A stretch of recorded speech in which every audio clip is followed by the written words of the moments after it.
Hello there, and welcome to Drowsy Discoveries. Tonight we'll be drifting somewhere ancient, somewhere still, deep beneath the surface of the earth, where stone has been shaped not by hands but by time itself, where water moved so slowly over thousands of years, carving out a world that most eyes have never seen. These are not just hollow places in the rock. They are living, breathing chambers, dripping quietly in the dark, growing one tiny crystal at a time. Stalactites reach downward like slow frozen rain. Stalagmites rise from the floor to meet them, patient beyond all measure, moving only in the language of centuries. Close your eyes and imagine a world without light, without sound, without hurry, just the soft drip of water and the cool, still air wrapping gently around you. Deep underground, the world above simply disappears. No wind, no birdsong, no footsteps, just the quiet pulse of the earth itself, breathing slowly. Some of these caves have been sealed from the world for millions of years, untouched, undisturbed. There is something deeply peaceful about a place that ancient, that patient. But for now, there's nothing you need to do but relax. Allow yourself to get comfortable. Allow your mind to settle. And as the day begins to gently fade away, join me as we descend, slowly, into the quiet dark, into a world of stone and stillness far below. If you enjoy these journeys, I invite you to like, subscribe, and drop a thought below. Let's begin. Caves are natural underground spaces large enough for a human to enter. They form over thousands, sometimes millions of years, carved out slowly and quietly by water, lava, or shifting rock. Most of the world's caves are still completely unexplored. They sit in the dark, patient and still, waiting in silence beneath our feet. The word cave comes from the Latin word cavus, meaning hollow, and that's really what a cave is, a hollow in the earth, a place where the rock gave way, where water found a path, where the world opened up just enough to let the darkness in. The study of caves is called speleology. People who explore caves for science are called speleologists. People who do it for fun and adventure are called cavers.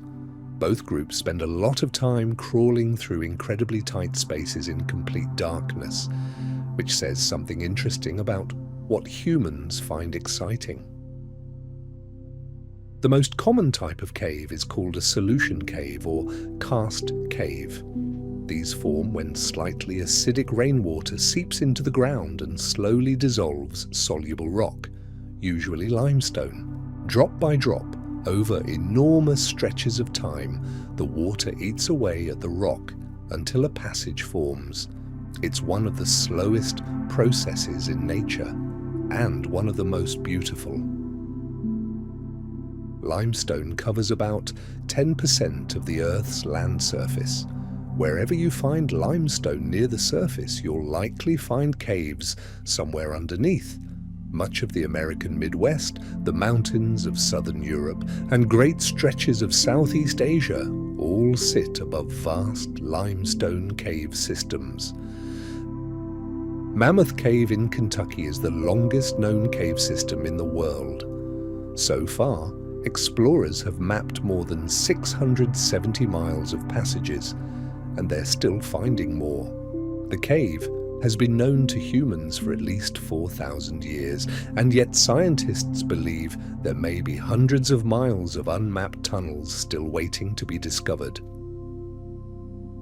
Lechuguilla Cave in New Mexico is considered one of the most beautiful caves ever found. It's filled with rare crystal formations and geological features so unusual that scientists had never seen anything like them before. It's also extremely remote and difficult to reach, which has helped preserve it almost perfectly. Only a small number of researchers are ever allowed inside. Caves maintain a remarkably stable temperature year-round. Most caves stay close to the average annual surface temperature of the region above them. In temperate climates, that's often somewhere between 50 and 60 degrees Fahrenheit. This is part of why caves were used for storage and shelter throughout human history. They're naturally cool in summer and relatively warm in winter. The air inside most caves is very still. Without wind or weather, the atmosphere becomes calm and unchanging. Carvers often describe the silence of a deep cave as one of the most profound they've ever experienced. A quiet so complete that you can hear your own heartbeat. Caves are almost always wet. Water seeps in through cracks in the ceiling, drips from stalactites, flows along the floor in thin streams. The constant presence of water is part of what makes them feel so alive, even in the deepest darkness. Stalactites hang down from cave ceilings. Stalagmites grow up from the cave floor, an easy way to remember which is which. Stalactites hold tight to the ceiling, and stalagmites might one day reach it. When the two meet in the middle and fuse together, they form a column. Stalactites grow incredibly slowly. Most grow less than 1/10 of an inch per year. A stalactite just 1 foot long could be thousands of years old. When you look at a large stalactite hanging from a cave ceiling, you're looking at something that began forming before recorded history. Stalactites and stalagmites form from a mineral called calcite, which is carried in the water that drips through the cave. Each drop leaves behind a tiny ring of mineral when it falls or evaporates. Over time, those rings stack up slowly, patiently, into the shapes we know. Cave formations are called speleothems. There are dozens of different types beyond just stalactites and stalagmites. There are helictites, which curl sideways in defiance of gravity. There are cave pearls, which are smooth, round balls that form in shallow pools. There are cave flowers, which spiral outward in delicate crystal petals. Each one is shaped by a unique combination of water chemistry and airflow. Helictites are one of the most mysterious formations in caves. Unlike most speleothems, they don't follow gravity. They grow sideways, upward, and in spiraling curves. Scientists believe they form when water is pushed through the rock by capillary pressure, but the exact mechanism is still not fully understood. They remain one of the great unsolved mysteries of cave geology. Cave pearls form in small pools where dripping water swirls around a tiny piece of sediment, a grain of sand, a fragment of bone. Each drip coats the grain with a thin layer of calcite. Over thousands of years, the grain grows into a smooth, round pearl. Some caves contain pools filled with hundreds of them, resting quietly in the dark. The Cave of Crystals in Mexico contains some of the largest natural crystals ever discovered. Some of the selenite crystals there are over 35 feet long and weigh more than 50 tons. The cave sits deep underground, and the air inside is so hot and humid that an unprotected human can only survive about 10 minutes. Scientists have to wear special refrigerated suits just to spend a short time studying it. The Crystal Cave of Nacre, which is another name for the Cave of Crystals, was accidentally discovered in 2000 by miners drilling in the area. They broke through a wall and found themselves looking into a chamber filled with enormous glittering beams of crystal. It is considered one of the most extraordinary geological discoveries of the modern era. Most caves are completely dark. No sunlight penetrates to the deeper chambers. This means that for millions of years the creatures living in caves had to adapt to a world with no light at all. Some of those adaptations are remarkable and a little surprising. Many cave-dwelling animals have lost their eyes entirely over generations. In a place with no light, eyes are not just useless, they're expensive. Developing and maintaining them takes energy. So, over time, natural selection favored animals that put that energy elsewhere. Cave fish, cave shrimp, cave salamanders, many of them are completely blind. To compensate for their lack of sight, cave animals often develop extremely sensitive other senses. Their lateral lines, which detect vibrations in the water, become highly refined. Their sense of smell sharpens. Their skin develops the ability to detect chemical changes in the water around them. In the dark, the world is felt, not seen. Many cave animals are also colorless, or nearly so. Without sunlight, there's no reason to produce pigment. Cave fish are often completely white or pale pink, their blood vessels faintly visible beneath their translucent skin. It gives them an otherworldly, ghostly appearance, perfectly suited to a world where beauty has no witness. The olm is a cave-dwelling salamander found in the underground rivers of the Balkans. It's blind, pale, and can survive for years without food. It breathes through both lungs and gills. It can live for over 100 years, and it spends its entire life in the dark, slow-moving water of cave systems, almost never venturing to the surface. The Texas blind salamander is another remarkable cave creature. It lives only in a single underground aquifer beneath San Marcos, Texas. It has no eyes, no pigment, and external gills that look like delicate red feathers on either side of its head. It feeds on tiny blind shrimp and amphipods that also live in the cave. The entire ecosystem exists in complete darkness, hundreds of feet underground. Cave. Ecosystems are called ankyloline systems when they connect to the sea. These underwater caves are found on coastlines around the world, particularly in areas with limestone geology, like the Caribbean, the Yucatan Peninsula, and parts of the Mediterranean. They contain a remarkable diversity of life, including species found nowhere else on Earth. The Yucatan Peninsula in Mexico contains one of the world's most extensive underwater cave systems, called the Sistema Sac Actun. It stretches for more than 215 miles of mapped passages, making it the longest known underwater cave system in the world. Scuba divers have been exploring it for decades, and they are still finding new chambers and tunnels. Underwater cave diving is considered one of the most dangerous activities in the world. The combination of darkness, tight passages, and the constant risk of running out of air makes it extremely unforgiving. Even experienced cave divers carry multiple backup lights and air sources. The rule of thirds applies. Use 1/3 of your air going in, 1/3 coming out, and keep 1/3 in reserve for emergencies. Bat caves are some of the most densely populated places on Earth.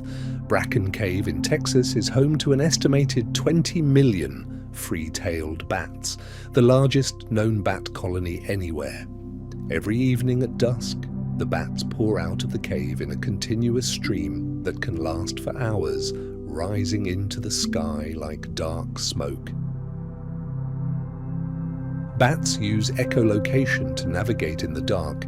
They emit ultrasonic pulses and listen for the echoes that bounce back.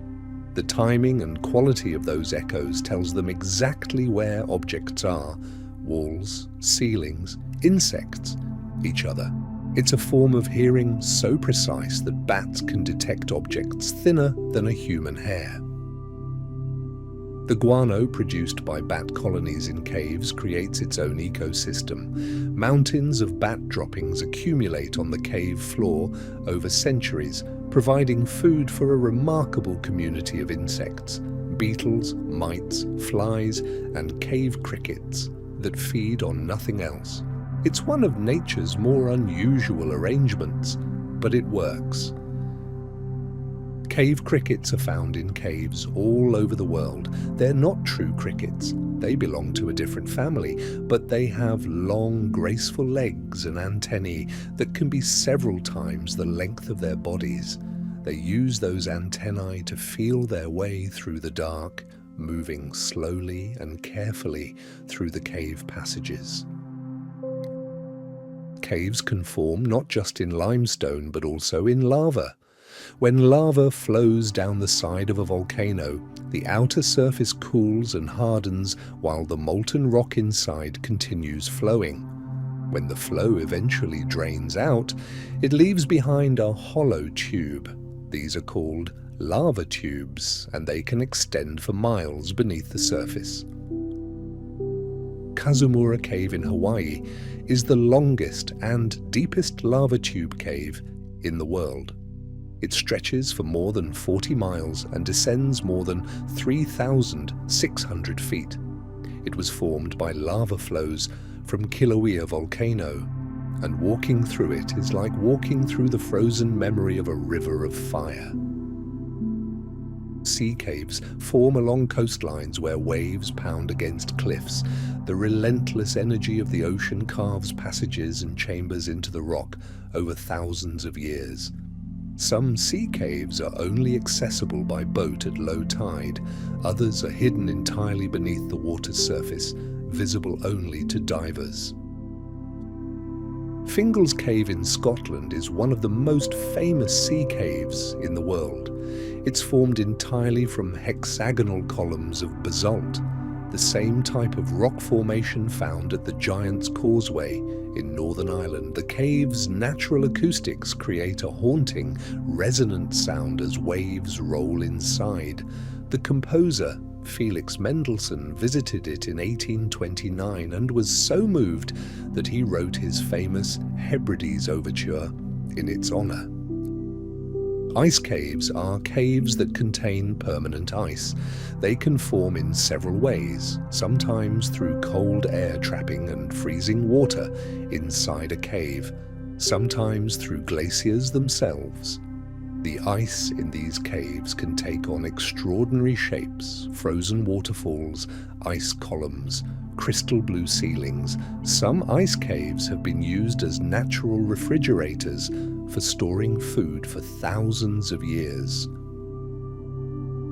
The Eisriesenwelt cave in Austria is the largest known ice cave in the world. It stretches for more than 26 miles and contains enormous frozen chambers with walls and ceilings of pale blue ice. Despite being deep in the mountains, the cave is accessible to tourists during summer months, though the temperature inside hovers just below freezing year-round. Wind caves form when differences in air pressure between the cave interior and the outside atmosphere cause air to flow in or out through narrow openings. Wind Cave in South Dakota, one of the largest cave systems in the world, was discovered by settlers who noticed air rushing out of a small hole in the ground. The wind was strong enough to blow a man's hat off.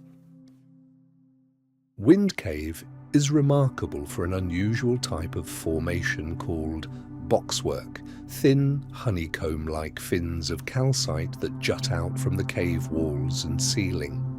More than 95% of all boxwork ever found anywhere in the world exists in Wind Cave.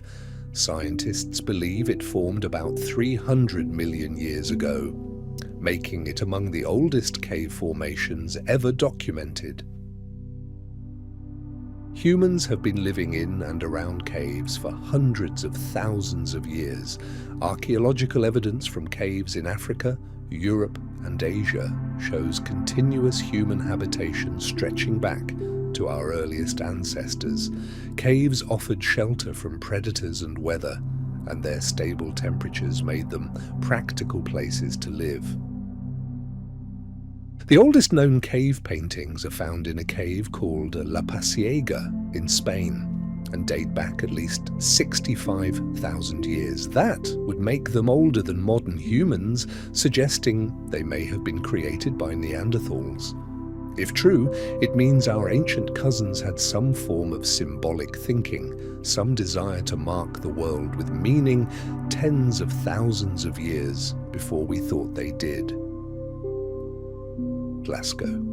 Cave in France contains some of the most famous prehistoric art ever discovered. The paintings of horses, deer, bulls, and abstract symbols date back roughly 17,000 years. They were discovered in 1940 by a group of teenagers and their dog. The original cave has since been closed to the public to preserve the paintings, but an exact replica has been built nearby for visitors. The cave paintings at Altamira in Spain were so detailed and vivid that when they were first brought to public attention in the 1880s, many archaeologists refused to believe they were prehistoric. The idea that ancient humans could have created such sophisticated art seemed impossible at the time. It wasn't until decades later that their authenticity was widely accepted. Cave paintings were made using a range of materials. Red and yellow pigments came from ochre, a type of iron-rich clay. Black pigments came from charcoal or manganese dioxide. The pigments were mixed with animal fat or water and applied with brushes made from animal hair, or blown through tubes made from hollow bone. Some cave paintings appear to have been deliberately placed in locations where the natural contours of the rock wall enhance the image. A bulge in the rock becomes the rounded flank of a bison, a crack becomes a shadow. It suggests that the artists were not just painting on the wall, they were having a conversation with it. Hand stencils are among the most common images found in prehistoric cave art. Ancient people would press their hand against the wall and blow pigment around it, leaving a perfect negative outline. These images appear in caves on every inhabited continent spanning tens of thousands of years of human history. Something about leaving the mark of a hand against the rock seems to be a deeply human impulse. The Chauvet Cave in southern France contains some of the oldest known cave paintings in the world, dating back about 36,000 years. The paintings include images of lions, mammoths, rhinoceroses, and bears, animals that no longer exist in Europe. They were discovered in 1994, and the cave was immediately sealed to the public to preserve them. Caves have been used as burial sites for most of human history. The cool, stable environment helps preserve remains, and many ancient cultures considered caves sacred, connected to the underworld, to ancestors, to the divine. Caves in Spain, France, and the Middle East contain some of the oldest known human burials. The Sterkfontein caves in South Africa have produced more early hominid fossils than any other site in the world. Scientists working there have found remains of Australopithecus, early Homo, and other ancient relatives of modern humans going back more than 3 million years. The site is part of a region known as the Cradle of Humankind, a UNESCO World Heritage Site. Some caves contain ancient human remains that are remarkably well preserved. The stable temperature and humidity inside caves can slow decay significantly. Mummies thousands of years old have been found in caves, their features sometimes still visible, their clothing and personal belongings still intact around them. The Dead Sea Scrolls were discovered in caves near the Dead Sea in the late 1940s. The scrolls, some of the oldest surviving manuscripts of biblical texts, had been stored in clay jars in the cave for roughly 2,000 years. The dry, stable environment of the cave preserved them far better than most other ancient documents. Caves have played important roles in many of the world's religions and mythologies. In Greek mythology, the god Zeus was said to have been born in a cave on the island of Crete. In Hinduism, caves are often considered sacred spaces for meditation. In Buddhism, caves have been used as places of retreat and worship for over 2,000 years. The Ajanta caves in India are a complex of ancient Buddhist monasteries and temples carved directly into the rock of a cliff face. They date from the 2nd century BCE to the 6th century CE and contain spectacular paintings and sculptures. They were abandoned and forgotten for centuries before being rediscovered by a British officer in 1819 who was on a tiger hunt. The Ellora Caves, also in India, are even more elaborate. They include temples dedicated to Buddhism, Hinduism, and Jainism, all carved from the same hillside between the 6th and 11th centuries CE. The Kailasa temple at Ellora is one of the largest rock-cut structures in the world, carved not from the inside out, but from the top down, with workers removing hundreds of thousands of tons of rock to reveal the temple within. Cappadocia in Turkey is famous for its underground cities, vast complexes carved into the soft, volcanic rock by ancient inhabitants. The city of Derinkuyu extends more than 250 feet underground and could shelter as many as 20,000 people. It had ventilation shafts, wells, wine cellars, stables, and even churches. People retreated into it during times of invasion, pulling massive stone doors shut behind them. The cave systems beneath Paris, France are known as the catacombs. They were originally limestone quarries that provided building material for the city above. In the 18th century, as cemeteries overflowed, the city transferred the remains of millions of people into the tunnels. Today, the bones of roughly 6 million people line the walls of the accessible sections, arranged in careful patterns. Caves have been used as hiding places throughout history.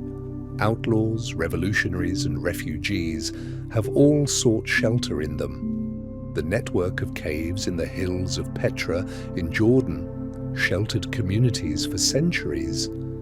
The mountains of Afghanistan contain cave complexes that have been used strategically by various groups throughout modern history. Some caves produce their own light, a soft blue-green bioluminescence created by living organisms. The most famous example is Waitomo Caves in New Zealand, where the ceilings glow with thousands of tiny lights, the luminescent threads of glowworm larvae, which use the light to attract insects into their sticky silk traps. Looking up at the ceiling of Waitomo is like looking at a galaxy of stars from inside the Earth.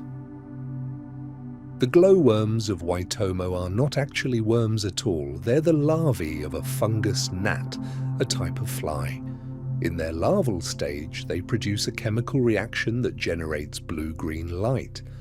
They hang long, sticky threads from the cave ceiling and use the light to lure insects, which become trapped in the threads and are then eaten. It's one of nature's more elegant little traps.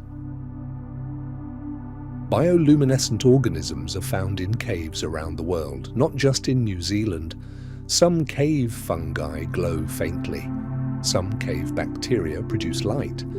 The phenomenon seems to arise independently wherever the conditions are right. Darkness, moisture, and the right chemical ingredients. Life, it turns out, is quite creative in the dark. Some of the world's most spectacular cave systems are found in Southeast Asia. The Sun Dung Cave in Vietnam was discovered in 1991 by a local farmer, but wasn't fully explored until 2009. It is currently considered the largest known cave in the world, large enough to contain an entire city block of 40-story skyscrapers inside its main chamber. Sondung has its own weather system. Water and air flowing through the cave create clouds inside the main chamber, which are visible from the cave entrance. The cave also has its own jungle, dense vegetation that grows beneath two natural skylights where the ceiling has collapsed, letting sunlight pour in from above. The collapsed sections of a cave ceiling are called dolines, or more commonly, sinkholes. When the rock above a cave becomes too thin to support itself, it can suddenly give way, creating a circular hole in the earth. Some sinkholes are small, others, like the Great Blue Hole off the coast of Belize, are enormous. The Great Blue Hole is a marine sinkhole over 980 feet across and 400 feet deep, visible from space as a perfect dark circle in a sea of turquoise. Karst topography, the landscape shaped by dissolving limestone, covers about 15% of the Earth's land surface. It's characterized not just by caves, but by a whole suite of distinctive features: sinkholes, disappearing rivers, springs that emerge from the ground with no obvious source, and dramatic rock towers and arches. The landscape of Guilin in southern China, with its famous limestone peaks rising from flat river plains, is one of the most iconic karst landscapes on Earth. Some rivers flow underground for parts of their courses, disappearing into sinkholes and re-emerging miles away. These are called losing streams. The water follows the same network of underground passages that eventually forms caves. Puerto Princesa subterranean river in the Philippines is a UNESCO World Heritage Site where a navigable river flows through a spectacular cave system for 5 miles before emptying into the sea. The Puerto Princesa underground river is home to 8 types of bats and numerous species of cave-dwelling birds, insects, and reptiles. At high tide, salt water from the sea pushes back into the cave, creating a brackish tidal zone near the entrance. The cave walls are covered with enormous stalactites and stalagmites, and at certain times of day, the water reflects the formations above in perfect, still mirror images. Caves can contain ancient water that has been isolated underground for thousands or even millions of years.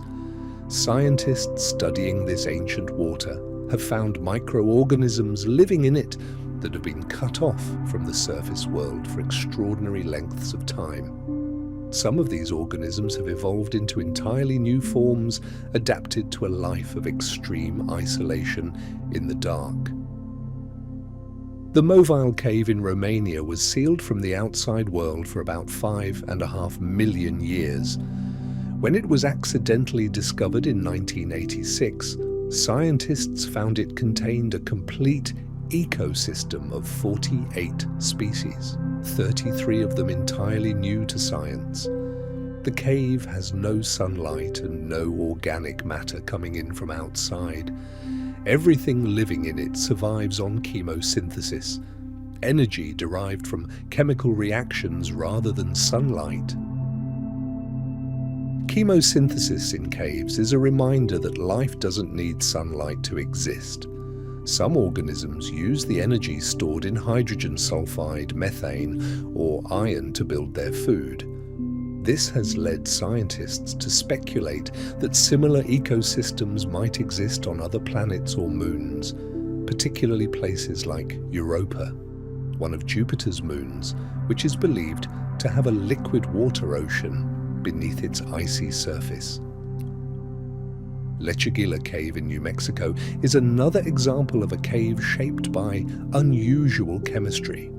Unlike most caves, it wasn't formed by acidic rainwater dissolving limestone from above. Instead, It was carved by sulfuric acid rising from below, produced by hydrogen sulfide gas seeping up from oil deposits deep underground. The result is a cave of extraordinary beauty, with formations found nowhere else on Earth. Caves can contain significant archaeological treasures, not just cave paintings, but pottery, tools, weapons, jewellery, and the remains of ancient meals. The bones and seeds preserved in cave sediment can tell scientists exactly what ancient people ate, which animals they hunted, and how the climate changed over millennia. Every layer of sediment is a page in a book about the past.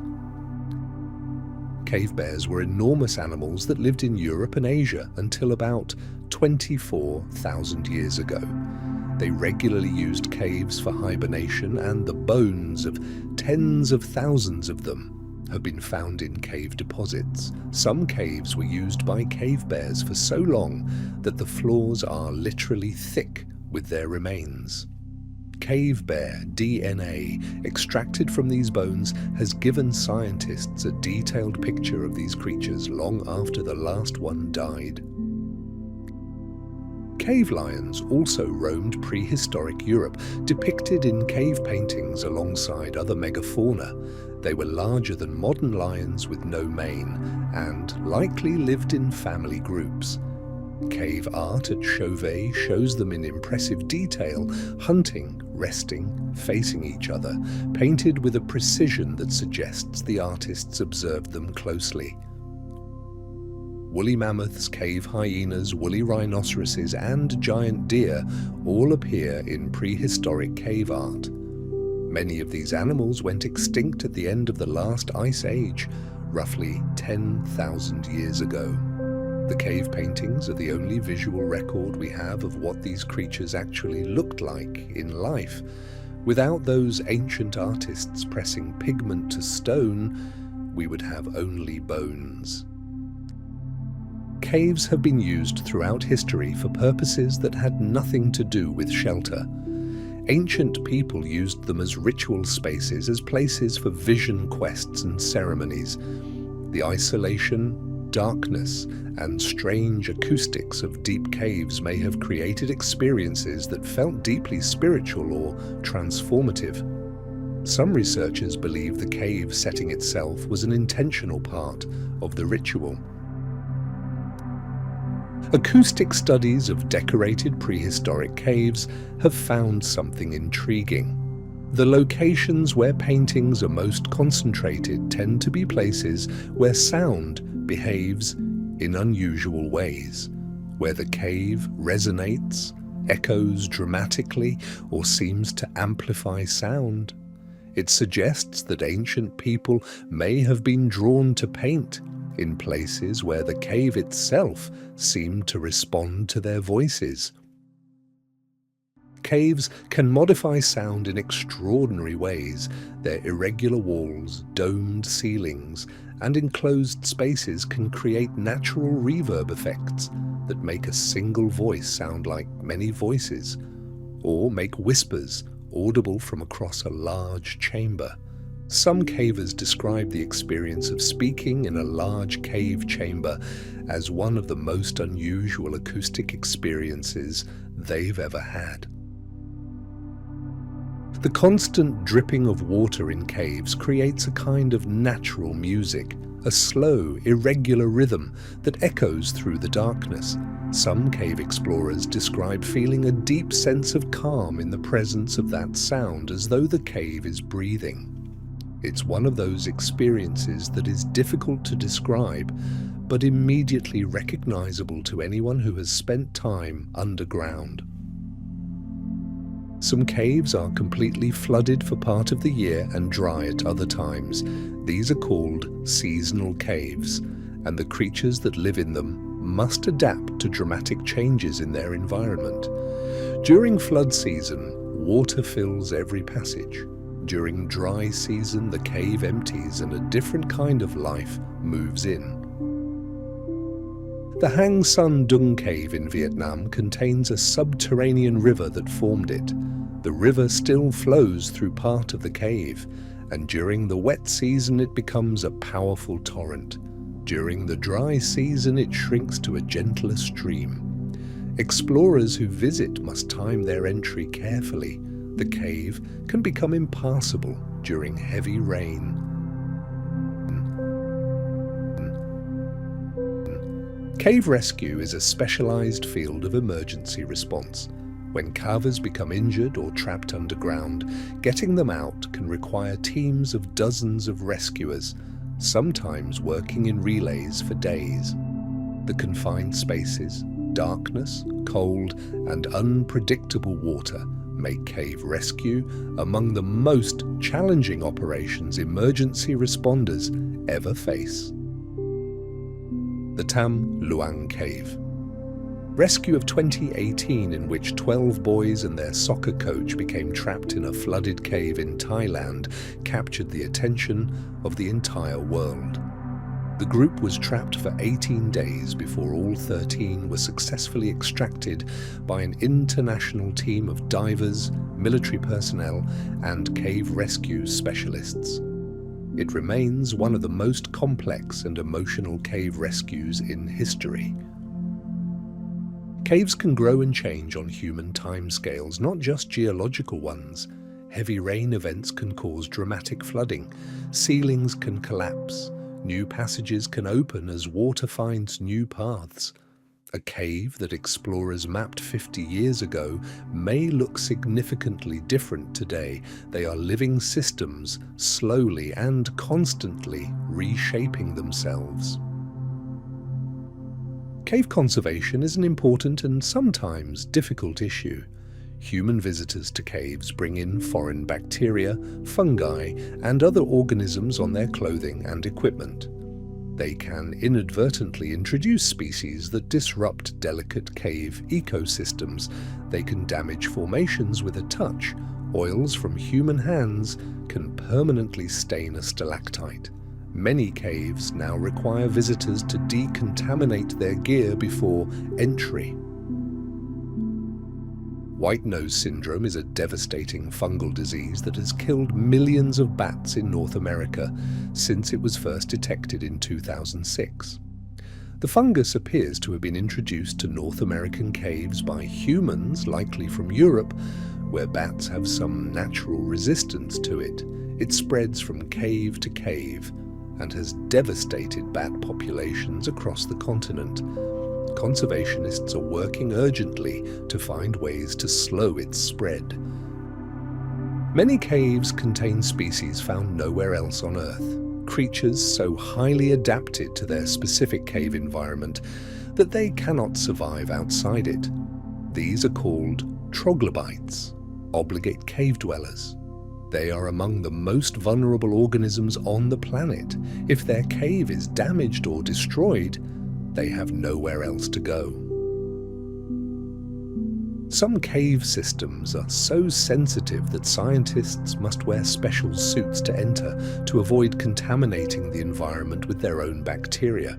The caves of Lechugilla and some other extremely remote cave systems are treated almost like operating theatres, the goal being to preserve an environment that has been evolving in isolation for millions of years. Caves have been proposed as potential storage sites for important human records, seed banks, data archives, cultural artifacts, because of their stable, isolated environments. The Svalbard Global Seed Vault, while not technically a cave, was carved into the permafrost of a Norwegian mountain using the same logic. Stable temperature, stability, and isolation offer the best protection for what we most want to preserve. Some ancient cultures created elaborate cave art, not just by painting, but by engraving, scratching images into the rock with stone tools. These engravings can be even harder to date than paintings because they don't contain organic materials, but they can be extraordinarily detailed, showing animals in full movement, their muscles and features rendered with remarkable skill. The acoustics of caves made them natural amphitheatres for early human gatherings.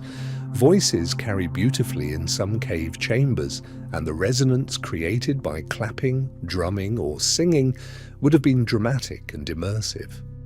Some archaeologists believe that large caves may have been gathering places, spaces where communities came together for ceremony, storytelling, or shared ritual. Cave springs, places where underground water emerges from a cave system, have been considered sacred in cultures around the world. In ancient Greece, many springs and caves were associated with nymphs, divine spirits of water and nature. Offerings have been found in caves and near springs dating back thousands of years, left by people who believed something powerful lived there. Many of the world's major rivers begin as cave springs, water that has traveled through underground limestone systems for years or centuries emerges at the surface, cold and clear, and begins its journey to the sea. The spring of the Timavo River in Slovenia emerges from a cave system after disappearing underground for nearly 25 miles. Its source was a mystery for centuries. In the absence of sunlight, cave plants cannot grow, but near the entrances of caves where a little light filters in, you'll often find a twilight zone of ferns, mosses, and shade-tolerant plants that gradually thin out as you move deeper. The exact boundary where the last plant can survive marks the transition from the sunlit world to the cave world. The first people to systematically explore and map caves in the modern scientific sense were European naturalists of the 18th and 19th centuries. They descended into unknown underground passages with candles and hand-drawn maps, often at considerable personal risk. Their curiosity opened up an entirely new field of science and revealed a hidden world that had existed unexamined for all of human history. Modern cavers use LED headlamps that can illuminate the darkest cave passages with a bright, reliable light. Before electric lights, cave exploration relied on candles, oil lamps, and later carbide lamps, which burned acetylene gas produced by dripping water onto calcium carbide. Carbide lamps gave a bright, warm flame and were standard equipment for cavers well into the 20th century. The deepest cave in the world is Veryovkina Cave in the Republic of Georgia. Explorers have descended more than 7,257 feet into it.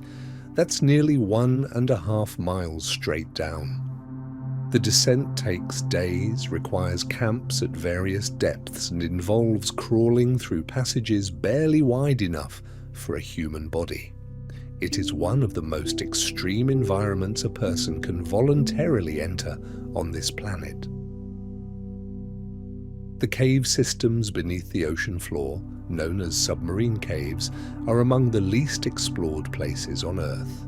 They can only be accessed by divers, often at significant depth in complete darkness. Some of them extend for miles through flooded rock, their formations never seen, their species never catalogued. They remain one of the last, truly unexplored frontiers on our planet. Scientists estimate that less than 10% of the world's cave systems have been explored and mapped. The rest, miles beyond miles of underground passages, chambers, rivers, and formations, remain unknown. Every year, cavers and scientists discover new caves and new species. There is still so much darkness left to explore, so much waiting quietly in the earth. Caves remind us that the world is far larger than what we can see. Most of what exists on this planet, most of its rock, its water, its life, is hidden from us. It lives in the dark, in the cold, in silence. It doesn't need our eyes to be real. It simply goes on year after year, millennium after millennium, doing what it does in the places we haven't yet found. And perhaps that is the most calming thing about caves. The world is old and deep and full of quiet places. Long before we were here, those spaces existed, forming slowly, drip by drip, crystal by crystal in the soft dark of the earth. And they will go on forming long after we're gone, patient and beautiful and completely undisturbed. All that slow, quiet time, all that gentle, unhurried becoming. There's something peaceful in that, if you let yourself feel it. There are caves on every continent on Earth, including Antarctica. Beneath the ice sheets and volcanic islands of the southernmost continent, cave systems have been found carved by geothermal heat, warm enough in places to sustain life, even in one of the most inhospitable places on the planet. The air inside a cave doesn't just sit still, it breathes. As outside air pressure changes with the weather, cave air moves in and out through small openings in the rock. This gentle, invisible breathing is sometimes the only clue that a large cave system exists beneath the surface. Caves often smell of minerals, damp stone, and something ancient and clean that's hard to describe. Many cavers say the smell of a cave is one of the most distinct sensory experiences of being underground, a kind of earthen quiet that the nose registers even before the eyes adjust to the darkness. The silence deep inside a cave is different from any silence above ground. On the surface, there's always something. Distant traffic, wind, birds, the hum of electricity. In the deep cave, there is nothing. It's a silence that feels total and ancient. Some people find it overwhelming, others find it the most peaceful experience of their lives. Some cave explorers describe a phenomenon called cave blindness, not a medical condition, but the way the total darkness of a cave strips away your sense of direction, distance, and time. Without visual reference points, the brain becomes confused. An hour can feel like 10 minutes. A passage 10 feet wide can feel either enormous or claustrophobically small. Cavers measure distance not just in feet and miles, but in time. How long it takes to move through a passage, how many hours from the entrance. A cave chamber might be described as a 4-hour crawl from the entrance. The distance matters less than how long it takes to get there and back. The entrance to a cave is called the threshold zone. It's a place of transition between sunlight and darkness, between the surface world and the underground one. Plants thin out near the threshold, the temperature begins to equalize, and the sound of the outside world fades, replaced gradually by the quiet of the earth. Some caves have entrances so small that explorers must exhale completely and squeeze through on their stomachs, turning their heads sideways to fit. Behind that impossible entrance, there may be a chamber the size of a cathedral. Cavers call this kind of tight entrance a squeeze, and getting through one for the first time is a rite of passage in the underground world. The world's longest caves are not spread randomly across the planet. They tend to cluster in regions with the right combination of thick limestone, ancient geology, and plentiful water. The Appalachian region of North America, the Alps, the mountains of Central Asia, and the hills of Southeast Asia all hide disproportionate shares of the world's great cave systems. Flowstone is a type of cave formation that spreads across floors and walls in smooth, layered sheets, like frozen water caught mid-flow. It forms when thin films of calcium-rich water spread across rock surfaces and slowly deposit mineral layer by layer. In some caves, flowstone covers entire floors in pale, rippling sheets that look like a frozen river. Moon milk is a soft white paste-like substance found on cave walls and ceilings. It looks a little like cottage cheese and feels smooth to the touch. It's composed of tiny crystals of calcite or other minerals kept wet and pliable by the cave moisture. Ancient people sometimes collected moon milk from caves and used it as a folk remedy, believing it had healing properties. Cave rafts are paper-thin sheets of calcite that float on the surface of cave pools. They form when calcite precipitates out of very still water and crystallizes into flat sheets at the water's surface. They're extraordinarily fragile. A single ripple can shatter one. In undisturbed caves, cave rafts can cover the entire surface of a pool like a delicate mineral lily pad. Anthodites are cave formations made of aragonite, a form of calcium carbonate that grow in clusters of needle-like crystals radiating outward from a central point. They look like white sea urchins or frozen fireworks. They're sometimes called cave flowers, though they're made entirely of mineral with no connection to anything living. Frostwork is a delicate type of cave formation made of tiny aragonite crystals that grow in branching, spiky clusters across cave walls and ceilings. It looks exactly like frost on a winter window, intricate, fragile, and impossibly fine. Even the breath of a passing caver can damage it. In places where frostwork is abundant, cavers move very slowly and very carefully. Cave shields are flat, disc-shaped formations that project from cave walls at various angles, sometimes nearly horizontal. They form when pressurized water seeps through a crack in the rock and deposits calcite evenly on both sides of the crack. Some cave shields are perfectly circular, some are oval, some tilt at odd angles as though they grew sideways in defiance of gravity. Rimstone dams are natural barriers of calcite that form around the edges of cave pools. They look like miniature dam walls, smooth, curved, and pale, holding back shallow pools of perfectly still water. Inside the pools, you'll often find cave pearls, calcite rafts, and tiny formations growing up from the bottom. They're small, contained worlds within the larger world of the cave.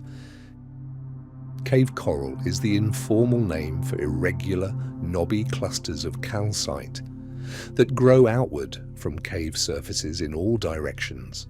They don't look like ocean coral in any technical sense, but the branching, clustered growth pattern is similar enough that the name stuck.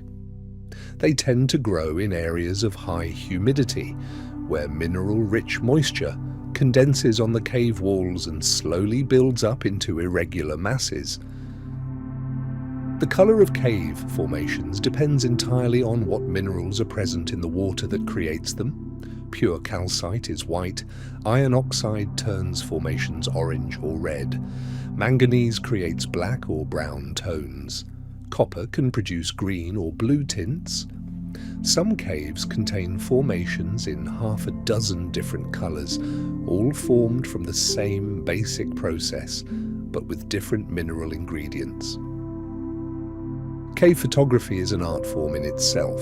Getting a good photograph inside a cave requires multiple light sources, long exposures, and often a team of people holding lights at different angles to illuminate the formations. The results can be breathtaking. Images that look almost too strange and beautiful to be real, taken in places that most people will never see. The first photographs ever taken inside a cave were made in the 1890s using magnesium flash powder for illumination. The powder produced a brilliant, brief flash of light, enough to expose a photographic plate, but also a cloud of white smoke and a loud bang that must have been startling in the enclosed silence of a cave. Early cave photographers were a dedicated and slightly reckless group. Some caves contain natural mirrors. pools of water so completely still that they reflect the cave ceiling with perfect accuracy. In the stillness of a cave, with no wind to stir the surface, a pool can remain undisturbed for years. Cavers who encounter them sometimes describe the disorienting sensation of not being sure which way is up. Cave diving requires a unique combination of technical skill, physical fitness, and psychological calm. The darkness, the confined space, the reliance on artificial light and limited air, all of it demands that the diver remain completely composed at all times. Even small mistakes underground can have serious consequences. Cave divers often say that the most important skill they have is the ability to stay calm. The longest cave dive ever completed was in the Nohoch-Na-Chich cave system in Mexico, part of the vast underwater cave network of the Yucatan Peninsula. Divers have penetrated more than 8 miles into the submerged passages in a single dive. The cave continues beyond that point. It's simply that no diver has yet gone further. Cave maps are works of both science and art. Cavers produce them by measuring distances, angles, and compass bearings at regular intervals through the cave, then plotting all those measurements on paper or a computer. A good cave map shows not just the shape of the passages, but their character, the narrow squeezes, the large chambers, the underground lakes, all rendered in careful detail. Some cave passages are named by the explorers who first find them, and the names often reflect exactly what it was like to crawl through them. Names like the Agony, the Letterbox, the Meat Grinder, and the Coffin appear on cave maps around the world. They're honest names given by people who experienced those passages firsthand and wanted future cavers to know what they were getting into. The Gouffre Berger in France was for many years considered the deepest known cave in the world. First explored in the 1950s, it plunges more than 3,600 feet below the entrance. The journey to the bottom takes 2 days and involves rappelling down waterfalls, swimming underground rivers, and crawling through tight passages while soaking wet and cold. Hypothermia is one of the most serious risks cave explorers face. Caves are cold, wet, and still, a combination that strips body heat away faster than almost any other environment. Experienced cavers wear specialized layered clothing designed to retain warmth even when soaked. Staying still for too long in a cold, wet cave can become dangerous very quickly. Underground rivers in caves can run clear and cold even in summer, fed by water that has been filtering slowly through rock for months or years. In some places, that water is so pure and mineral-rich that it's bottled and sold as spring water. The cave acts as a natural filter, removing impurities as the water seeps through the stone. Some caves contain sections that explorers have never been able to reach because the passages leading to them are completely submerged. These are called sumps, and they're one of the great frustrations and mysteries of cave exploration. A passage might open up into a beautiful, dry chamber on the other side of a sump, but getting there requires either diving through or waiting for the water level to drop. The cave fish of Missouri's Ozark region have been so thoroughly studied that scientists now understand the genetic changes that led to their blindness. The same genes that control eye development in fish were simply switched off over many generations. The remarkable thing is that this happened independently in different cave fish populations around the world. The same solution, found separately by evolution, working in the dark. The Kentucky cave shrimp is one of the most endangered animals in the United States. It lives only in a handful of underground pools in southern Kentucky, in complete darkness, feeding on tiny organic particles that filter down from above. It has no eyes and no pigment. Its entire world is a few pools connected by underground passages, and its survival depends entirely on the quality of the water flowing through those passages. Neanderthal remains have been found in caves across Europe and the Middle East, and many of these sites show evidence of deliberate burial. Flowers, animal bones, and tools have been found alongside some Neanderthal burials, though debate continues about whether these were intentional offerings or coincidental accumulations. What's clear is that Neanderthals returned to certain caves again and again over many generations. In the Shanidar cave in Iraq, researchers found the remains of a Neanderthal individual who had suffered severe injuries early in life, a crushed eye socket, a withered arm, and other wounds that would have made survival difficult. And yet he lived for years after those injuries. Someone must have cared for him. It suggests a degree of compassion and social support that we don't always associate with our ancient relatives.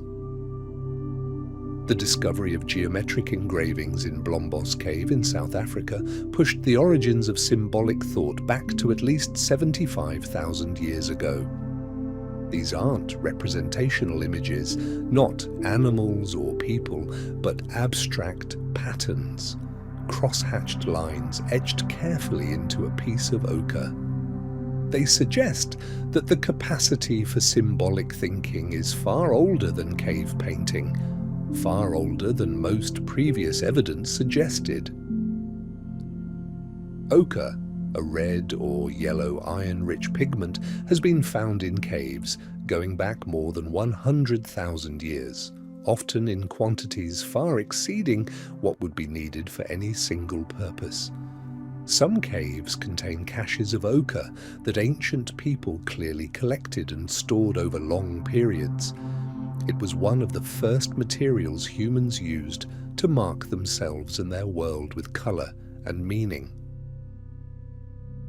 Some ancient people created music in caves. Bone flutes, instruments made from the bones of birds and mammoths, have been found in cave sites in Germany dating back more than 40,000 years.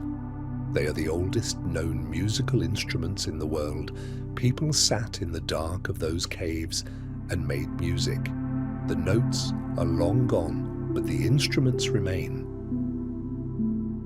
In the Grotte du Pechmerle in France, among the prehistoric paintings, there are two large spotted horses that follow the natural contours of the rock wall so perfectly that researchers believe the artist saw the horse shape in the stone before they began. One of the horses has a small painted fish near its back, an image within an image placed there by someone who was not just painting, but playing. The Cave of Forgotten Dreams, Werner Herzog's documentary about the Chauvet Cave, is considered by many people to be one of the most moving films ever made about art and human history. Herzog was given rare permission to film inside the cave, and the footage he captured of those ancient paintings glowing in the lamplight has been seen by millions of people who will never be allowed inside the actual cave. Many of the greatest cave systems in the world were discovered not by professional scientists, but by ordinary people who noticed something unusual, a cold draft from a hole in a hillside, an unexpectedly large echo, a stream that disappeared into the ground with no obvious outlet. Amateur curiosity has opened up more caves than formal research expeditions. The Hollock Cave in Switzerland was first explored in 1875. Since then, more than 125 miles of passages have been mapped, and the exploration continues. The cave has claimed the careers of multiple generations of Swiss cavers, each one picking up where the last left off, slowly extending the known map deeper into the mountain. The Optymistyczna cave in Ukraine is the longest known cave in the world that formed in gypsum rather than limestone. It extends for more than 150 miles of passages, all carved by water, moving through soft gypsum rock. Its passages are narrow and labyrinthine, and exploring them requires considerable patience and a very good map. Cave spiders are found in caves worldwide. Some species are highly specialized, with elongated legs for feeling their way through the dark and reduced eyes, or none at all. They typically feed on other cave invertebrates, springtails, cave crickets, flies that wander in from the entrance.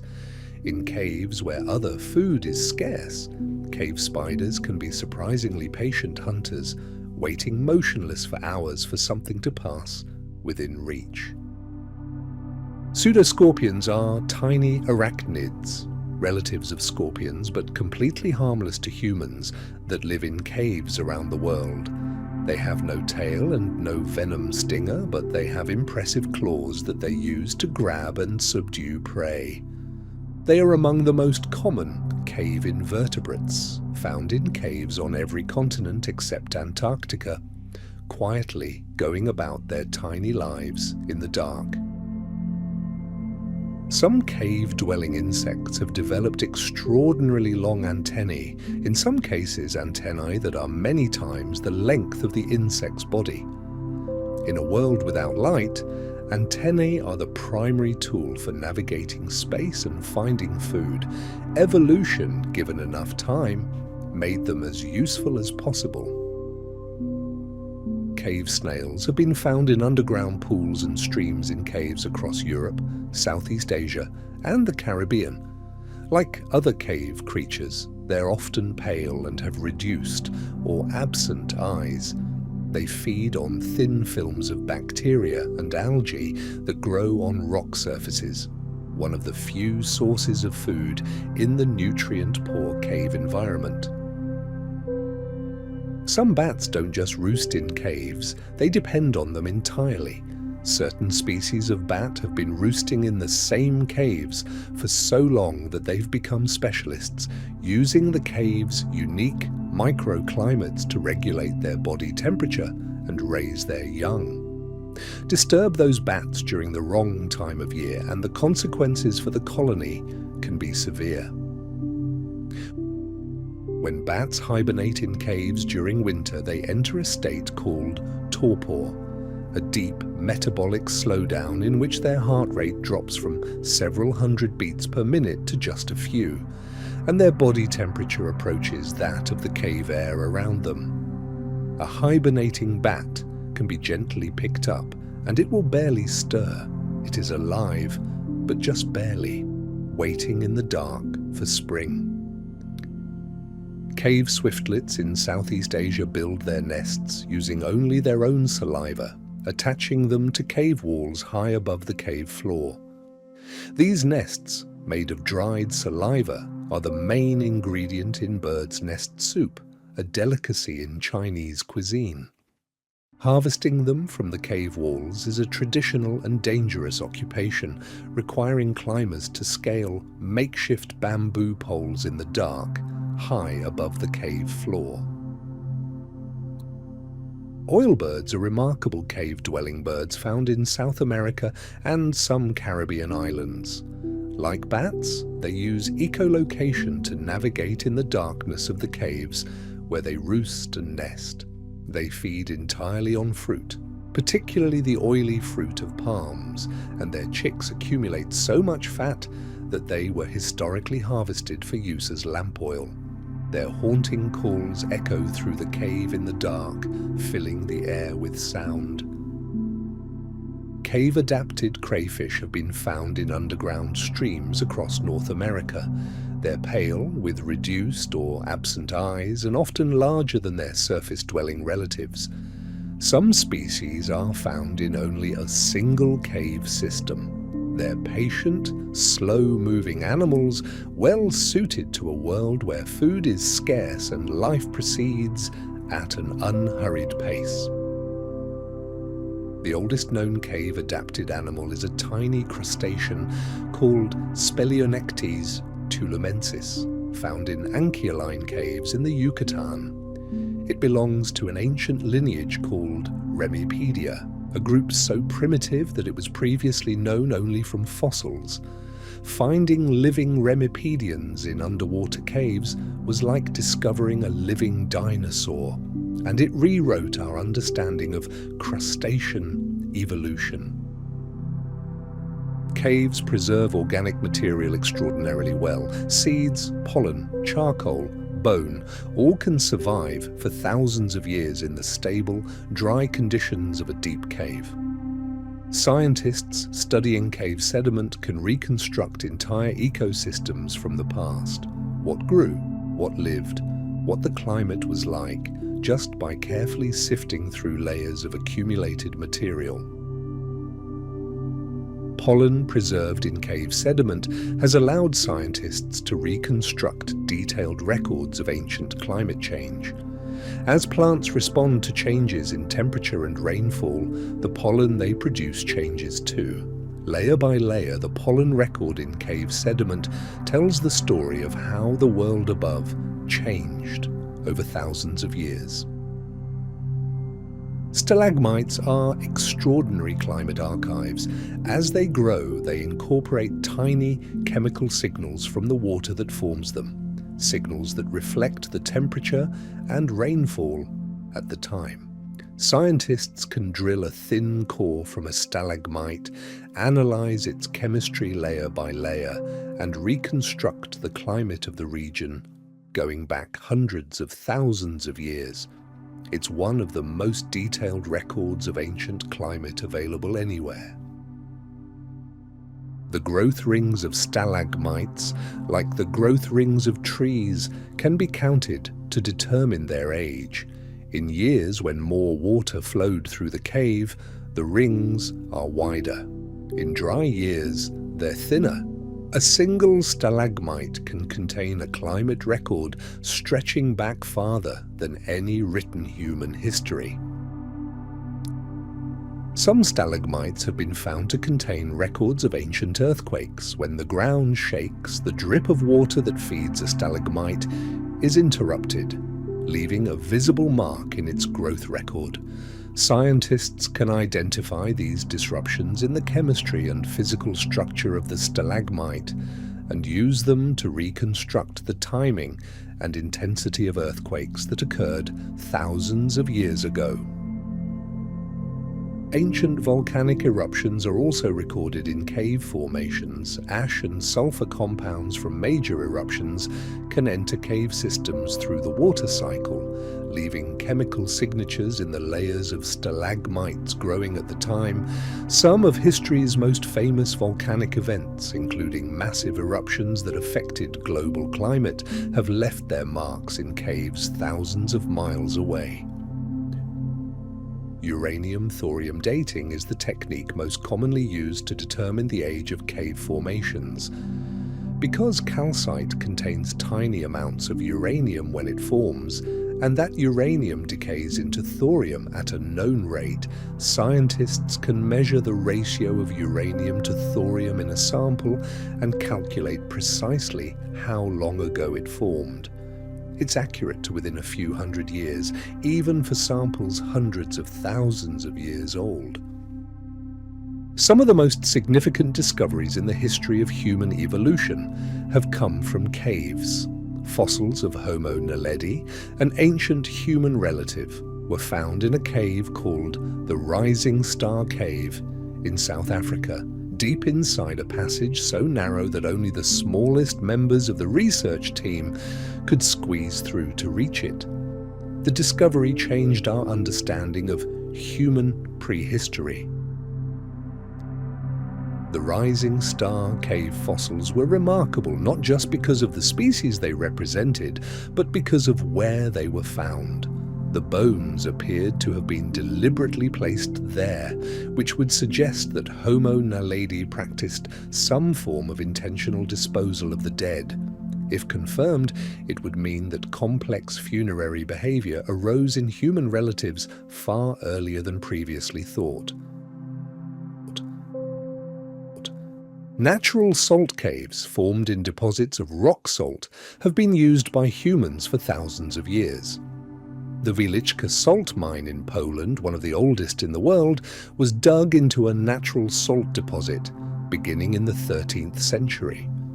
Over the centuries, miners carved not just utilitarian tunnels, but chapels, statues, and entire rooms from the salt, a cathedral of mineral deep underground that still receives hundreds of thousands of visitors each year. Salt caves are used today for a health practice called halotherapy, breathing the salt-saturated air, which some practitioners claim benefits respiratory conditions. Whether or not the health claims are fully supported by science, the experience of sitting in a salt cave, cool, quiet, and mineral-scented, tends to be deeply relaxing regardless. Some caves contain natural hot springs, geothermally heated water that rises from deep within the earth and emerges into cave pools. These warm, mineral-rich pools are often strikingly blue or green, colored by the minerals dissolved in the hot water. Creatures adapted to hot, mineral-rich water, including specialized bacteria, snails, and tiny crustaceans, often thrive in them. The Blue Grotto of Capri in Italy is a sea cave famous for the extraordinary blue light that fills it. Sunlight enters through an underwater opening and is refracted by the water, which then illuminates the cave in a glowing, ethereal blue that seems to emanate from the water itself. The cave has been known since ancient times, and Roman emperors are said to have used it as a private swimming retreat. Painted Cave on Santa Cruz Island off the coast of California is one of the largest sea caves in the world. Its entrance is over 160 feet high, and the cave extends for nearly a quarter mile into the island. The walls near the entrance are covered with lichens in brilliant reds and oranges, which give the cave its name. Kayakers can paddle inside at low tide into the cool silence of the rock. The Phra Nakhon Cave in Thailand contains a royal pavilion, a structure built inside the cave in 1890 for a visit by King Chulalongkorn. The pavilion sits beneath a natural skylight in the cave ceiling, and at certain times of day, a column of sunlight illuminates it perfectly, glowing golden in the surrounding darkness. It's one of the most striking juxtapositions of the natural and the human-made anywhere in the world. Reed Flute Cave in Guilin, China, has been visited by people for at least 1,200 years. The cave gets its name from a type of reed that grew near its entrance and was traditionally used to make flutes. Inside, the formations glow in the reflected light of modern lamps, and the cave walls bear inscriptions left by visitors stretching back to the Tang dynasty. It is at once a geological wonder and a record of human fascination. The Hang Sung Sot Cave in Ha Long Bay, Vietnam, is known locally as the Cave of Surprises. It was discovered by French explorers in the early 20th century and named for the astonishment they felt when they entered the first chamber, and then found an even larger chamber beyond it, and then another beyond that. The cave proceeds in a series of escalating discoveries, each room grander than the last. In Japan, caves have long held spiritual significance. The Ryogado Cave in Kochi Prefecture contains formations believed locally to resemble sacred figures, and the cave has been a place of pilgrimage for centuries. Across Japan, caves are associated with Buddhist and Shinto beliefs, and small shrines can be found at cave entrances throughout the country. Benegil Cave in Portugal is one of the most photographed caves in the world. It's a sea cave with a hole in its domed ceiling through which sunlight pours down onto a small beach inside. Visitors arrive by kayak or small boat, and at low tide they can stand on the sand inside the cave and look up through the circular opening to the sky. It looks like the ocean built its own cathedral. Skocjan Caves in Slovenia contain one of the largest underground canyons in the world. The Reka River disappears underground and flows through a series of enormous chambers, one of which is large enough to contain the Eiffel Tower. The sound of the river echoing through those chambers creates a constant, rushing soundtrack to the experience of moving through the cave. Egtelic caves on the border of Hungary and Slovakia form a single cross-border cave system that has been designated a UNESCO World Heritage Site.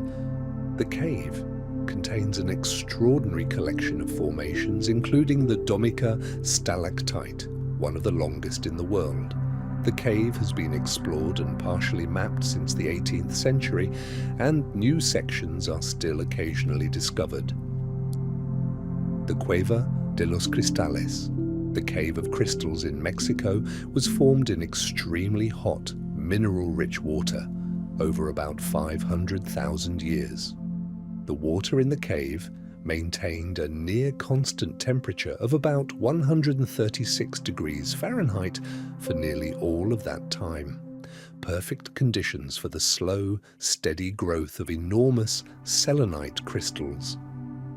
When the mine pumps were turned off and the water began to drain in the year 2000, the crystals were exposed to air for the first time in their half-million-year existence. Scientists are now concerned that exposure to air may slowly damage the crystal cave's formations. The crystals were in perfect equilibrium with the hot mineral water around them. Now that they're exposed to cooler, drier air, they may begin to deteriorate. Researchers are studying how to preserve them, but the scale of the cave and the extreme conditions inside make it an unusually difficult problem. The Gomantong Caves in Borneo are home to millions of bats and cave swiftlets, whose combined droppings create an ecosystem on the cave floor that is, by any measure, one of the most active and unusual in the world.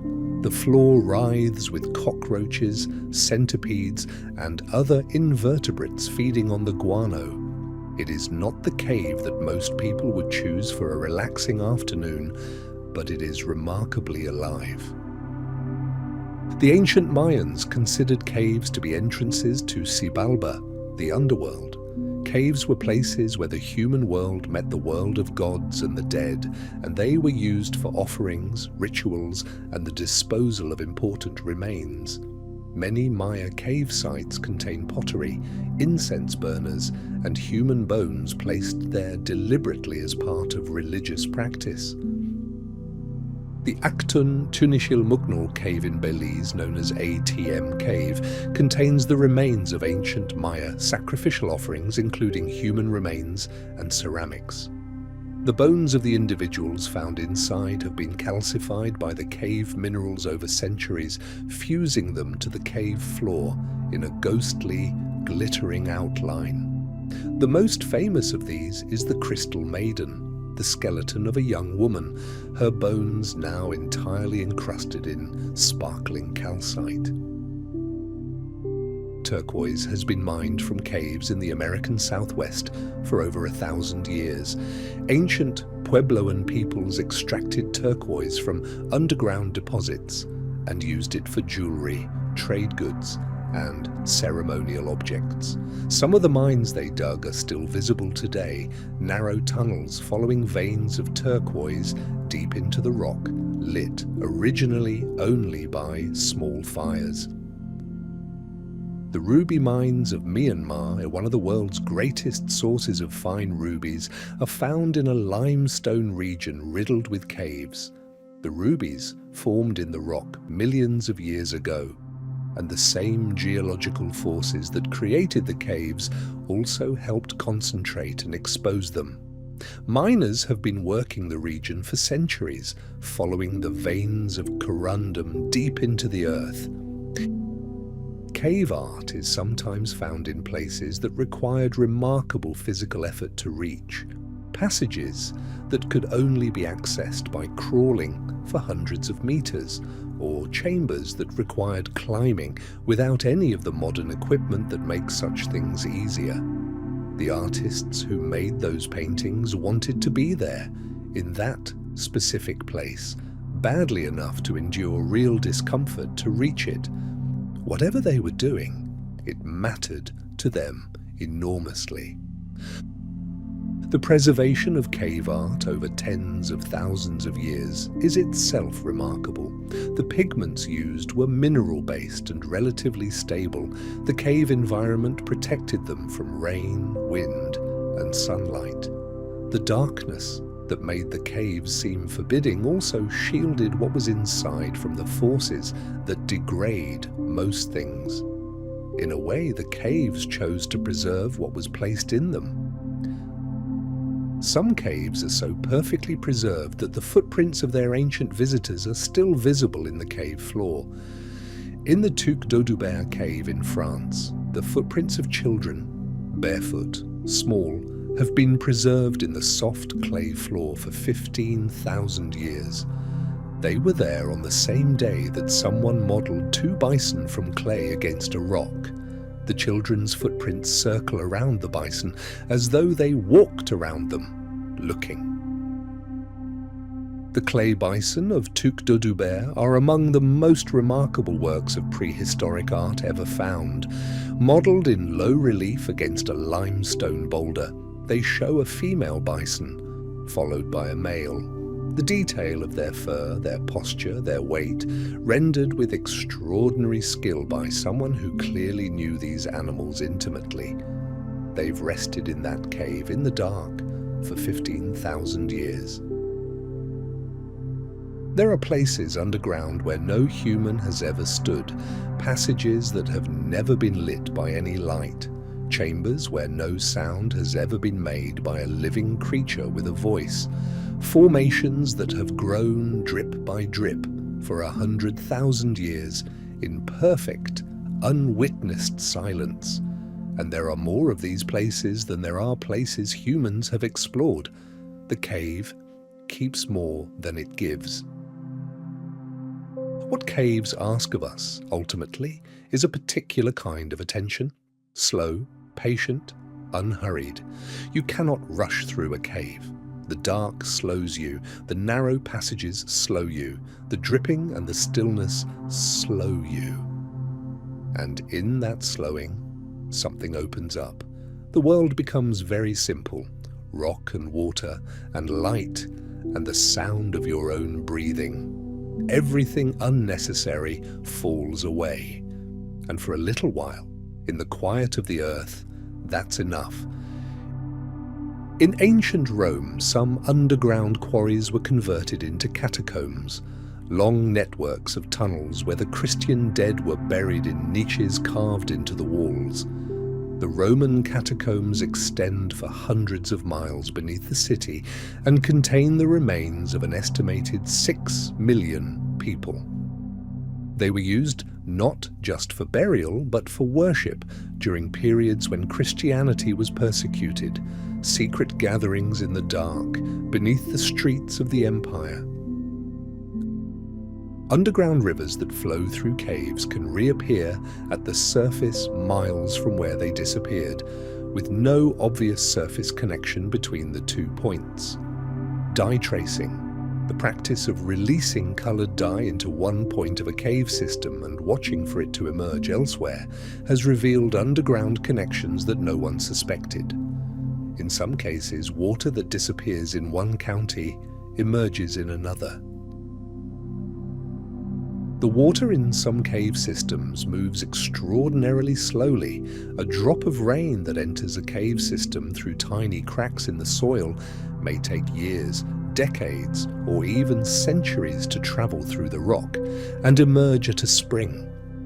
That patience, that slow, inevitable journey through darkness is one of the things that makes cave water so clean and so cold. Cave systems can be natural filters for drinking water, but they can also be vulnerable to pollution. Because the rock above a karst cave system is often thin and porous, chemicals and waste applied to the surface can enter the cave water relatively quickly. Agricultural runoff, industrial chemicals, and even road salt can find their way into cave springs and into the organisms that live there within days of reaching the surface. Some caves produce natural gas, not volcanic gases, but methane from decomposing organic matter trapped in the rock. Ancient cave explorers sometimes noticed that their candles burned more brightly or went out unexpectedly in certain passages, signs of unusual gas concentrations. Modern cavers in some regions still carry gas detectors as standard equipment. The sound of water is one of the most constant companions in a cave, whether it's the slow, rhythmic drip of a stalactite, the trickle of a small stream, or the roar of an underground waterfall. Water is almost always present, heard before it's seen, felt in the air before you reach it. In some deep passages, the sound of water is the primary way cavers navigate, following the sound toward a stream or away from a flood. Some caves have been converted into unusual venues: concert halls, wine cellars, mushroom farms, and even hotels. The stable temperature, high humidity, and natural insulation of caves make them practical for all of these purposes. Wine stored in caves ages slowly and evenly. Mushrooms grow in the constant cool and dark, and music played in a large cave chamber takes on a resonance unlike anything possible above ground. The Waitomo glowworm.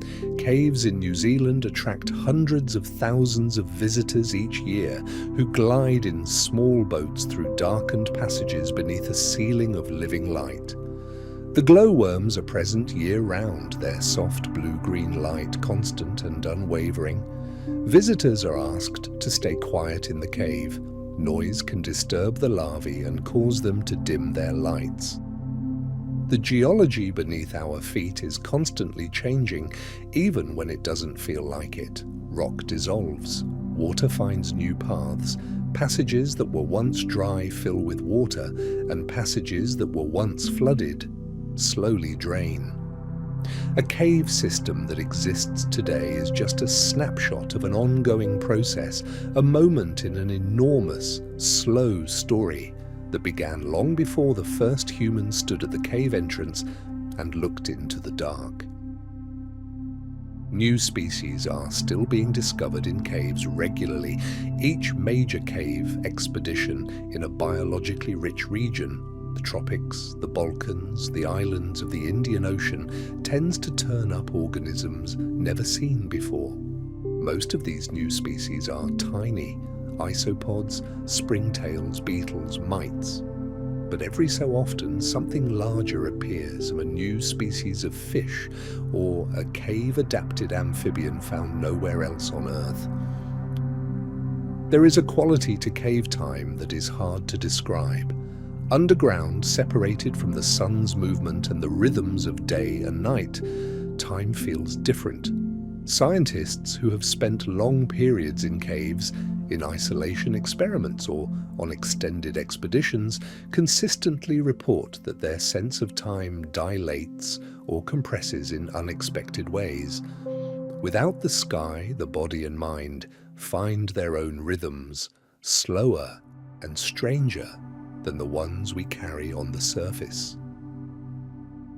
Somewhere beneath the ground you're standing on right now, there may be a cave, a passage carved by water over thousands of years, a chamber no person has ever entered, a pool so still it hasn't rippled since before you were born, formations growing drip by drip in absolute darkness, creatures moving carefully through the black, their whole world contained within a few 100 feet of rock and water and silence, everything going on quietly, without us.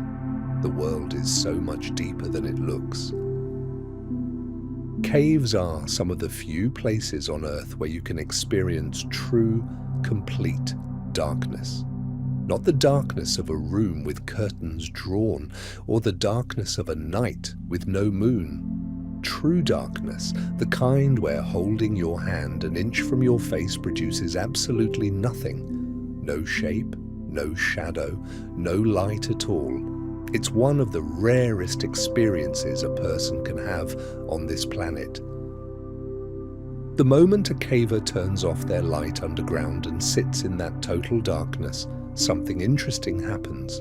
The brain, receiving no visual information at all, sometimes begins to generate its own. Faint shapes at the edges of perception, movements that aren't there. It's not hallucination exactly. It's more like the visual system, receiving nothing, starts producing static. Caves have their own humidity, usually very high, often close to 100%. The air inside is saturated with moisture, which is why everything inside a cave feels damp. Your clothes become damp, the walls glisten, every surface is cool to the touch. It's the same moisture that slowly builds the formations, drop by patient drop. Condensation corrosion is a process by which cave walls are slowly eaten away, not by flowing water, but by the thin film of acidic moisture that condenses on them. In warm caves where humid air meets cooler rock, this condensation is slightly acidic and dissolves the limestone surface very gradually.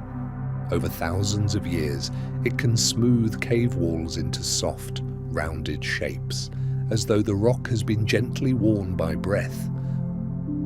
Not all caves are cold. Thermal caves are warmed by geothermal heat from deep within the earth. Some thermal cave systems contain air temperatures well above what you'd find at the surface, and their pools can be warm enough to bathe in.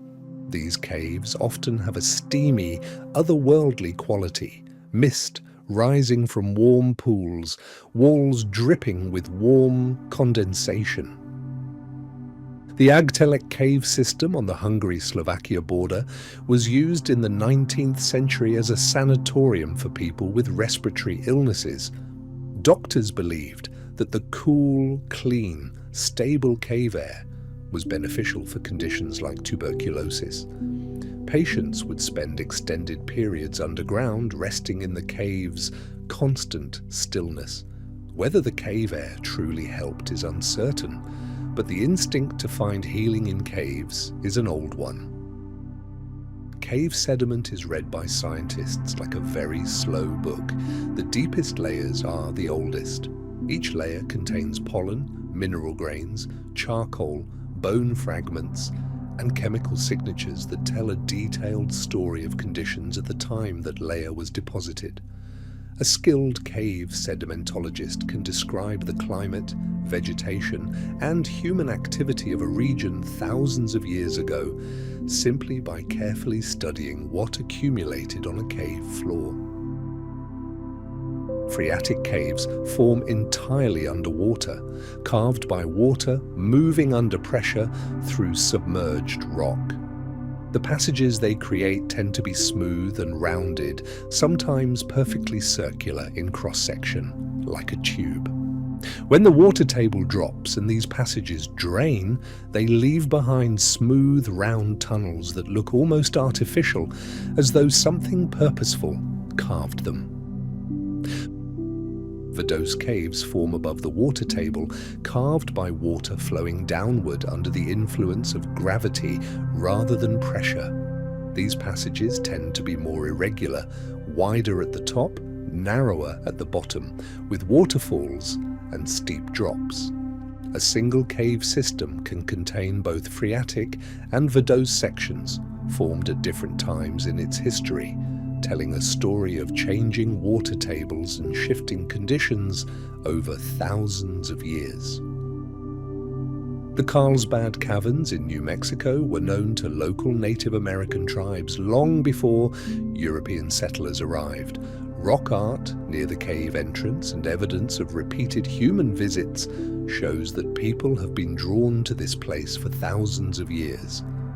When the caverns were formally explored in the early 20th century by a cowboy named Jim White, he found himself in chambers so large and so strange that he initially struggled to convince anyone they were real. Jim White, the cowboy who first explored Carlsbad Caverns in the early 1900s, made his early descents into the cave using a homemade ladder of wire and sticks. He explored by candlelight alone over many visits, mapping the caverns and naming their features. He named one chamber the Big Room, and it remains one of the largest cave chambers ever found in North America, about the size of 6 football fields. The Big Room at Carlsbad Caverns contains a formation called the Rock of Ages, a large stalagmite that has been forming for a very long time in the center of the chamber. The room is vast enough that tour groups can walk the entire perimeter, more than a mile, without doubling back. The ceiling in some places rises more than 250 feet above the cave floor. Every evening from spring through autumn, millions of Brazilian free-tailed bats pour out of Carlsbad Caverns in a great column that spirals upward into the desert sky. The flight lasts for hours. Visitors sit on benches at the cave entrance and watch in silence as the bats emerge, wave after wave, into the warm New Mexico evening. It's one of the most extraordinary natural spectacles in North America. Before the bats emerge from Carlsbad Caverns each evening, a park ranger addresses the waiting crowd. They ask everyone to stay quiet to avoid flash photography and simply to watch. In that collective stillness, hundreds of people sitting in the desert dusk, waiting together. There's something almost ceremonial about it. Then the bats come, and the silence fills with the soft rush of wings. Caving as a recreational activity grew substantially in the 20th century, particularly after World War II. Veterans who had trained in survival skills brought those skills back home and applied them to cave exploration. Caving clubs formed across Europe and North America. Equipment improved. Caves that had been partially explored for decades were suddenly being mapped in detail. The rope techniques used in modern caving, rappelling down drops and ascending back up using mechanical devices, were developed and refined by cavers and climbers working in parallel through the mid-20th century. The gear looks specialized and technical, but the basic principles are simple. Control your descent, lock yourself in place, and ascend under your own power. In a cave, these skills mean the difference between getting in and getting out. Cavers follow a principle called leave no trace, and in caves this is taken extremely seriously. Human presence in caves can leave permanent marks. Footprints in soft cave sediment can last for thousands of years undisturbed. Oils from skin can stain calcite formations permanently. Cigarette smoke particles have been found contaminating ancient cave paintings. The cave is a record, and every visitor risks changing it. There is a cave in Romania called the Cave with Bones, Peștera cu Oase, where the oldest modern human remains ever found in Europe were discovered. The bones date to roughly 40,000 years ago. They show signs of interbreeding with the Neanderthals, perhaps the clearest genetic evidence yet of contact between the two groups. Someone carried, or was carried, into that cave an almost incomprehensibly long time ago. Bone caves, caves that accumulated the remains of animals over long periods, are some of the richest fossil sites on Earth. Predators dragged prey into caves. Animals fell through sinkholes. They crawled in to die or to hibernate and never emerged. Over thousands of years, layer upon layer of bones accumulated, preserving a detailed record of the animals that lived in the region across many different climates and time periods. Hyenas were major contributors to bone accumulations in prehistoric caves. Cave hyenas dragged carcasses into caves to feed in safety, leaving behind gnawed bones and the remains of dozens of different species. Some caves in Europe and Africa contain the accumulated refuse of hyena dens, going back tens of thousands of years, an accidental archive of the megafauna that once roamed those landscapes. The Naracoorte Caves in South Australia are a UNESCO World Heritage Site because of the extraordinary fossil deposits inside them. Animals fell through holes in the surface and became trapped, accumulating in a fossil deposit that records the evolution and extinction of Australian megafauna over the past 500,000 years. Diprotodon, giant wombats, marsupial lions, they're all there, preserved in the cave's quiet dark. New Zealand had a remarkable bird called the huia, extinct since the early 20th century, which sheltered in caves and whose bones have been found in cave deposits across the country. From those cave bones, scientists have been able to study the huia's anatomy, diet and range in far more detail than any historical account could provide. The cave was the huia's museum. Paleontologists excavating cave sites sometimes work in extremely confined spaces, lying on their stomachs with small brushes, slowly clearing sediment from around fragile fossil bones. Progress is measured in millimeters. A single significant specimen might take days to fully expose. The patience required is extraordinary, and the reward when a tooth or a skull slowly emerges from the rock is unlike anything else in science. Some caves contain the remains of extinct animals in such quantities that they were historically mined for fertilizer. Bat guano, accumulated over centuries, was extracted from caves across the American South and used to fertilize farmland. During the Civil War, saltpeter, an ingredient in gunpowder, was extracted from cave deposits in the American Midwest, including from Mammoth Cave in Kentucky. Mammoth Cave was used during the War of 1812 and the Civil War as a source of saltpeter for gunpowder production. Workers constructed a system of wooden pipes to carry calcium nitrate-rich water from deep in the cave to processing vats near the entrance.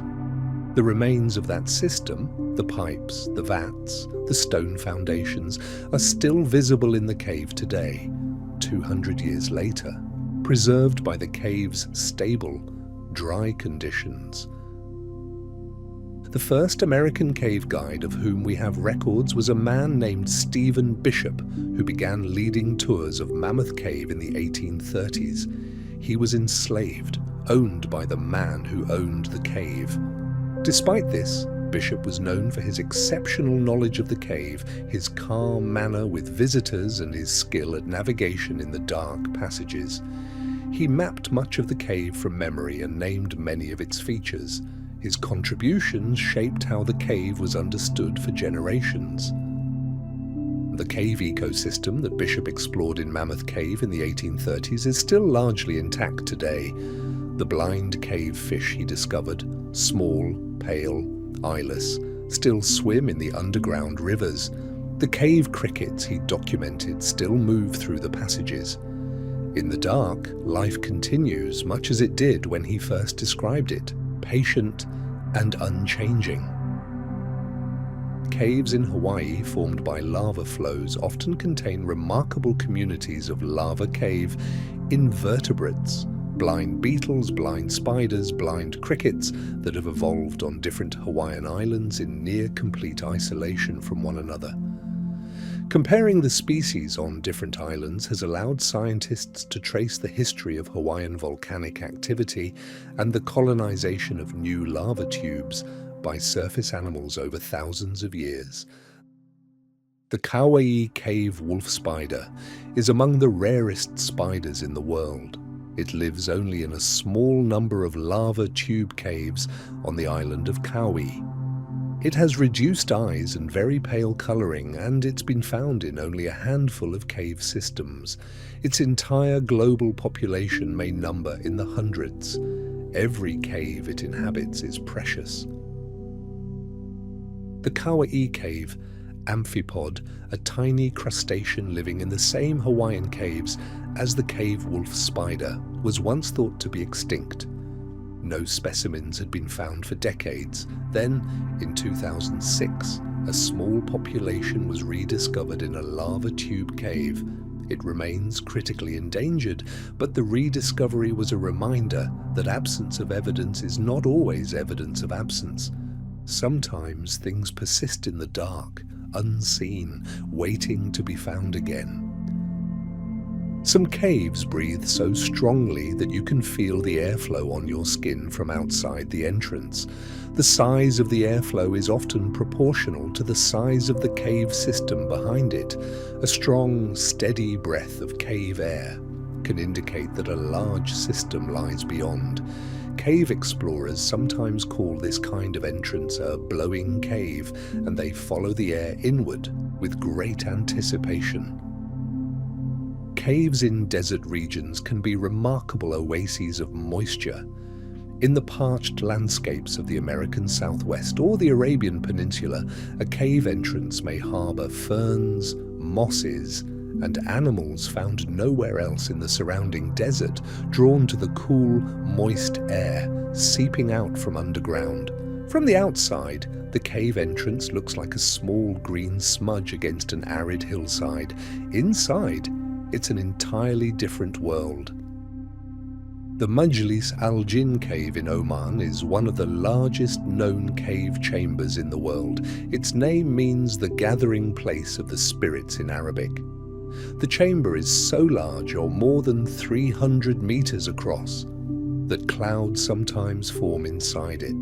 Its ceiling, more than 160 meters above the floor in places, disappears into dimness even with powerful lights. 3 natural skylights in the ceiling let narrow beams of sunlight reach the cave floor, making it feel as though the ceiling itself is very, very far away. The Sarawak Chamber in Borneo is currently considered the largest cave chamber in the world by area. It's so large that it's difficult to comprehend when you're inside it. The walls are invisible in the darkness, and the ceiling disappears somewhere above the reach of any light. It was discovered in 1980 by a small team of British cavers who followed a stream into the mountain and found themselves in a space almost beyond imagining. The Sarawak Chamber is roughly equivalent in floor area to about 40 football fields placed side by side. Yet it was completely unknown to the outside world until 1980. It sits inside a limestone mountain in the rainforest of Malaysian Borneo, accessible only through miles of cave passage. It is a reminder of how many extraordinary things remain undiscovered on this planet, simply because no one has yet found their way there. Some caves are filled with the sound of thousands of bats going about their nightly routines, high-pitched calls echoing off the walls, wings rustling, the soft sounds of feeding and socializing. To human ears, most of the echolocation calls are too high-pitched to hear. What we hear is just the low edge of their communication, a fraction of the sound that fills the cave for them. The thermal baths of Budapest, Hungary, are fed by water that travels through vast cave systems beneath the city before emerging as hot springs. The city sits on a massive network of thermal caves, some of which can be visited by guided cave tours. In one of the more unusual experiences a tourist can have, it's possible to swim through flooded cave passages in the warm, mineral-rich water that has been traveling through the rock beneath the city for centuries. The Cave of Swallows in Mexico, Sótano de las Golondrinas, is not a horizontal cave at all, but a vertical one. An enormous open shaft plunging more than 1,700 feet into the earth. Looking down into it from the rim is like looking into a canyon with no bottom. Every morning, millions of swifts and parakeets spiral up out of the shaft in great wheeling columns, catching the morning thermals. Every evening, they plunge back in, folding their wings and dropping straight down into the dark. Vertical caves, called pits or shafts, require a completely different set of skills from horizontal ones.